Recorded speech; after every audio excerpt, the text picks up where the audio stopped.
Hey, I'm Jesse. Let's have a devotion. We're going to continue in the Psalms and look at Psalm 57. It has a similar context to yesterday's devotion, but it specifies a cave where David is fleeing from Saul. It's another one of those, but that he specifies the cave gives us a strong indicator. This is likely in 1 Samuel 22 or possibly 1 Samuel 24. I'm not 100% sure that this is the particular cave because knowing David and Saul, there could have been more than one cave incident. But there's definitely a David-Saul cave incident in 1 Samuel 24, and that's what I'm going to close with today. And it's a really amazing story. Here is Psalm 57. Praise for God's protection. For the choir director, do not destroy. All right, that's a melody, a miktam of David when he fled before Saul into the cave. Be gracious to me, God, be gracious to me, for I take refuge in you. I will seek refuge in the shadow of your wings until danger passes. I call to God Most High, to God who fulfills his purpose for me. I'm going to read that again. I call to God Most High, to God who fulfills his purpose for me. The one who began a great work in you will bring it to completion to the day of Christ Jesus. Things may not have turned out how you hoped, but God is going to fulfill his purpose in you. David certainly didn't imagine running from a guy who comes to pee in the cave that he's in. You think I'm making that up, but then you'll hear me read it straight out of 1 Samuel 24. He reaches down from heaven and saves me, challenging the one who tramples me, Selah. You'll see this theme already in the first 3 verses. He's handing Saul over to God. He doesn't take vengeance on his own. He leaves that up to the Lord. And the Lord blesses him because of that. He doesn't repay evil for more evil. Instead, that chain stops and dies at David's feet. Okay? God sends his faithful love and truth. I am surrounded by lions. I lie down among devouring lions, people whose teeth are spears and arrows, whose tongues are sharp swords. God, be exalted above the heavens. Let your glory be over the whole earth. I submit to you, God fulfills that precisely, and I'll provide, hopefully, biblical evidence thus. They prepared a net for my steps. I was despondent. They dug a pit ahead of me, but they fell into it. Selah. God will allow this. And you just might be surprised at how much God will allow. You can look at recent headlines and think, God, I'm shocked that you would allow that, but I trust you. That's perhaps a decent prayer if you're kind of shocked, if you thought that the Christian walk was going to be easier than it has turned out to be, or that ministry is harder than you possibly could have known in seminary, or that marriage, man, you seem like you were so deluded while you were engaged, and now you're like, oh man, it is tough. Or parenthood, whatever the case may be, you may be surprised at how much God allows. But pray this prayer. God, I'm surprised at what you've allowed here, but I trust you. I'm surprised at what you've allowed here, but I trust you. Look at how David's faith in God is unshaken despite the intense circumstances that you'll even learn more about later. They dug a pit ahead of me, but they fell into it. It is God's retributive justice, and it's fair treatment. God will allow you to experience the trap that you set for someone else. Haman, again, in the book of Esther, is the ultimate example of this. For more on that, see our series, Risk Everything, through the book of Esther.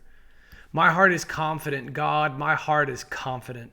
I will sing praises. Wake up, my soul. Wake up, harp and lyre. I will wake up the dawn. We've sung this lyric before. Wake up, my soul, and sing. we've sung this exact lyric, and it derives directly from this text. See, I told you this is a book of songs, and you've already sung some of it. You may not even realize that until we continue to study it. And then, my friends from the Church of Christ, I want you to read this. I want you to see what this says. Discover the beautiful musical prescriptions and the superscriptions, even suggesting instrumentation. And even the content of the Psalms themselves calling forth instrumentation in worship. I will sing praises. Wake up, my soul, wake up, harp and lyre. Hey, there also might be some churches that have done this. They've woken up the harp and the lyre, and to go along with it, they've also woken up, the smoke machine and the laser, and the pyrotechnics and the hydraulic platform, but they haven't woken up their souls. And there are some churches whose souls are wide awake, man, but they worship with 2 spoons, a washboard, and a banjo, right? Wake up, my soul, wake up, harp and lyre. I will wake up the dawn. David's about to worship, y'all. I will praise you, Lord, among the peoples. I will sing praises to you among the nations. For your faithful love is as high as the heavens. Your faithfulness reaches the clouds. We've seen that before. This again, I won't subject you guys to my bad singing again, but you go back and watch that sermon from 2 weeks ago. You'll see this is also part of the lyrical inspiration for the third day song. God, be exalted above the heavens. Let your glory be over the whole earth. All right, there it is again. This is thematic. And it's sung a couple of times in this text. God, be exalted above the heavens. Let your glory be over the whole earth. That's verse 5.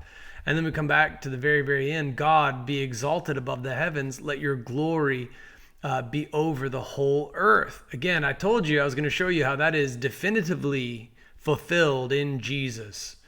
This is Philippians 2, 9 through 11.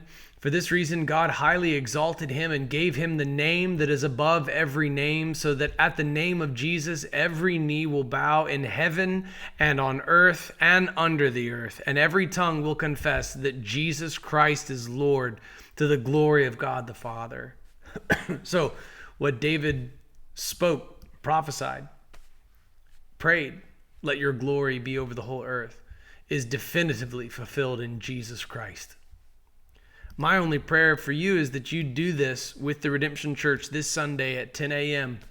We meet at Carriage Crest Elementary School. And I pray that you confess Jesus is Lord before the second coming of Christ that we studied so diligently in the book of Revelation. Now, the context for this is also gonna absolutely blow your mind. All right. It's a pretty crazy story, and it's right here. It's in 1 Samuel 24. Even just the first 3 verses ought to help you understand what's really going on here. Let me make this bigger so you can read it real quick. Okay, I promise I'm going to read this fast, but wow, it's another insane story based off of yesterday's insane story. Again, we have this superscription that tells us that there's a cave involved, and there's a cave here in En-Gedi. I sent a guy once there with a VR camera to show the place and put that on a map that we gave away at Lifeway Christian Stores, trying to keep the stores open a little bit longer. It's a real place. There are still caves by En-Gedi. We think we found the one. It could be the very cave that's described in this text. When Saul returned from pursuing the Philistines, he was told, David is in the wilderness near En-Gedi. So Saul took 3,000 of Israel's fit young men and went to look for David and his men in front of the rocks of the wild goats. It's a known place, so it's a proper noun and it's capitalized.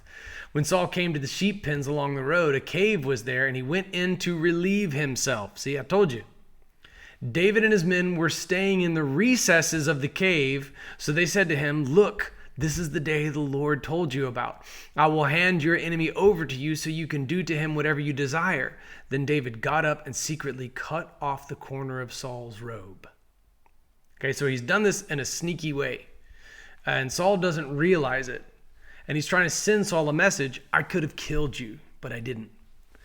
Afterward, David's conscience bothered him because he had cut off the corner of Saul's robe. He said to his men, "As the Lord is my witness, I would never do such a thing to my Lord, the Lord's anointed. I will never lift my hand against him, since he is the Lord's anointed." With these words, David persuaded his men, and he did not let them rise up against Saul. Then Saul left the cave and went out on his way. Okay, no, I don't believe that Saul I don't believe this whole 7 verses transpired over the course of one bathroom break for Saul. I think Saul spent the night in the cave. After that, David got up, went out of the cave, and called to Saul, "My lord, the king." When Saul looked behind him, David knelt low with his face to the ground and paid homage. David said to Saul, "Why do you listen to the words of people who say, 'Look, David intends to harm you'? You can see with your own eyes that the Lord handed you over to me today in the cave. Someone advised me to kill you, but I took pity on you and said, 'I won't lift my hand against my Lord, since he is the Lord's anointed.'" Remember, David has been anointed as king of Israel, but he's not yet been crowned. He refuses to lay a hand on Saul. He leaves that up to God. "Look, my father, look at the corner of your robe in my hand, for I cut it off, but I didn't kill you. Recognize that I've committed no crime or rebellion. I haven't sinned against you, even though you are hunting me down to take my life. May the Lord judge between me and you, and may the Lord take vengeance on you for me, but my hand will never be raised against you." As the old proverb says, wickedness comes from wicked people. My hand will never be against you. Who has the king of Israel come after? What are you chasing after? A dead dog, a single flea? May the Lord be judge and decide between you and me. May he take notice and plead my case and deliver me from you. That's incredible. That's how you handle trolls. That's how you handle that buzzing gnat in your ear. Anybody here from yesterday's devotion? That's the attitude you take towards someone who, in the essence of Psalm 56, has just made it his or her life's mission to twist your words and to frame you and to misrepresent you, and then in David's context, to actually kill you. When David finished saying these things to him, Saul replied, "Is that your voice, David, my son?"